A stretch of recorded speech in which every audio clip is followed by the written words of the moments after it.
বিষয় হচ্ছে যে আমাদের শরীরে 24 ঘন্টায় কত চিনি উৎপাদন করে শরীরে ব্লাড সুগার। কারণ এটা নিয়ে আমি কয়েকটা ভিডিও করলাম, আজকে একটা মজার ভিডিও করছি, একটু দেখবেন, একটু মন দিয়ে চেষ্টা করছি। যে আমার ব্লাড রিপোর্ট আমাদের জানা আছে যে 100 ml ব্লাডে 100 ml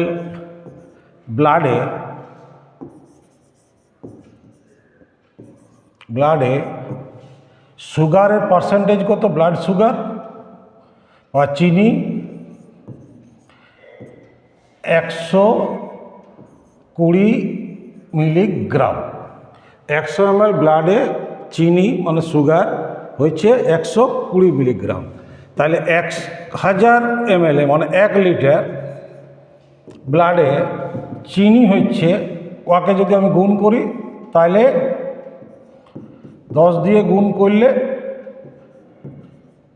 এটা 1000 দিয়ে আমি ভাগ করে দিলে হচ্ছে 1.2 গ্রাম।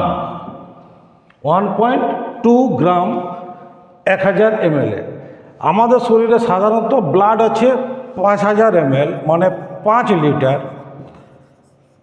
এটা বার করার প্রসেস হচ্ছে সোজা, যার যত ওজন, ওজনকে 14 দিয়ে ভাগ করতে গেলে তত লিটার ভর ব্লাড বার হয়ে যাবে। আমার ওজন যদি 70 কেজি, 14 দিয়ে ভাগ করলাম মানে আমার 5 লিটার আমার শরীরে ব্লাড আছে।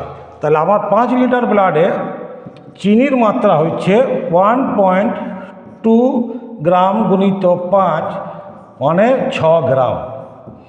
তাইলে শরীরে আমার 5 লিটার রক্তে গ্লুকোজের মাত্রা বা চিনির মাত্রা হচ্ছে 6 গ্রাম।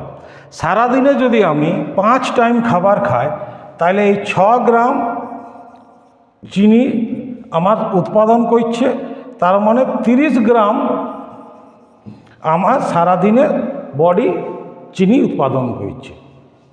যবার খাচ্ছি 2 ঘন্টার পরেই আমি যদি ব্লাড টেস্ট করি তো আমার সুগার যদি 120 AMG লেভেলে যায়, তাহলে আমার সারাদিনে 24 ঘন্টায় আমার শরীরে মিনিমাম 30 গ্রাম চিনি উৎপাদন করবে। তাহলে আমাদের শরীরে একটা চিনির ফ্যাক্টরি বটে। অসুবিধাটা কি হয় যে আমরা চিনি ডাইরেক্ট অ্যাড করছি। চিনির খাবারের অনেক আইটেম আছে, যত খাবার চিনি যুক্ত খাবার আছে সেটা আমরা যদি সারাদিনে যদি 50 গ্রাম চিনি খাই, বেশি নয়, সারাদিনে 50 গ্রাম চিনি খাই, আর আমার শরীরে আছে উৎপাদন খাবারের থেকে হচ্ছে 30 গ্রাম চিনি, তাইলে আমার শরীরে 80 গ্রাম চিনি 24 ঘন্টায় চলে আসছে। ইনসুলিনের ক্ষমতা নাই যে এত গ্রাম চিনিকে ও ডাইজেস্ট করতে পারবে। ইনসুলিনের ক্ষমতা হচ্ছে এইটা।